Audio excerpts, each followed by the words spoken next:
Okay, so for lesson 6.3, exponential growth and decay. Quite simply, it's very similar to the normal exponential function, except this time we have to show that there is a growth, there is an increase, something that goes up. For example, population of people, because obviously people, they have babies, so the population, it goes up. The way to show this is, instead of having the b as the constant ratio, you have the 1, you put in the brackets 1 plus r, and r is the growth factor. We'll just double check if that's what they use. Yes, the growth factor.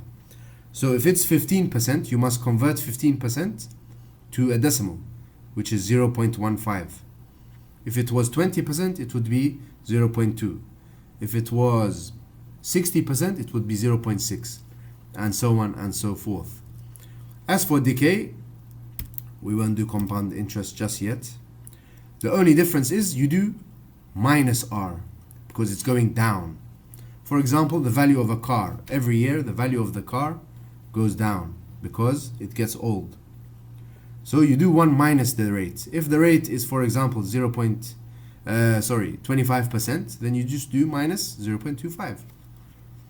That's all you need to know for the rate. And you know from before that a is the initial value, or what would be the y-intercept, or the value where x equals 0. Okay? Now, we'll go back now for the compound interest. There is a formula you just need to memorize. The amount paid is equals to the principal amount, so the original price of the thing, for example a car. Then you do bracket 1 plus r over n, the rate of interest. Let's say it's 5%, you do 0.05 divided by n. N is the number of times per year you increase the price, the interest. So if you do it 4 times a year, you put 4. If it's 10 times a year, you do 10. 10 here and 10 here as well. And t is the number of years. So if it's for 5 years, you put 5 times t. 5 times n. And then you end up getting your answer. So for example, if the rate is 8%, it's 0.08, 4 times a year times t. They want to say after 5 years. So you put 5 here, it becomes power of 20, and you get your answer, how much you will have to pay. So this is the example of how to do it. You just plug in the numbers, substitute the numbers, and you get the answer. Let's see if there's anything extra here.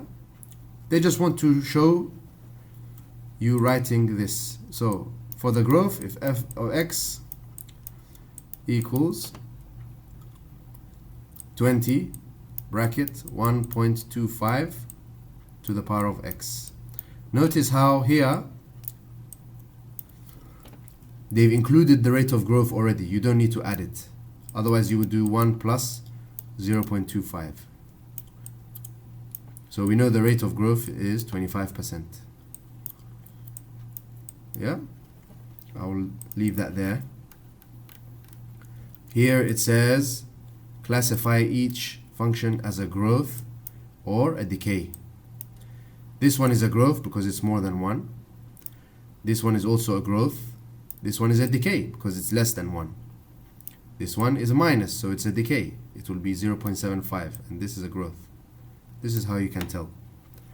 Which function models the value in years of an investment at 3%? 3% is 0.03, but it's going up. You have to add it. Yeah, interest you always add.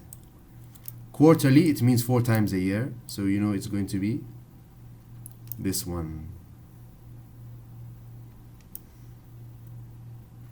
Yes or no? Yes.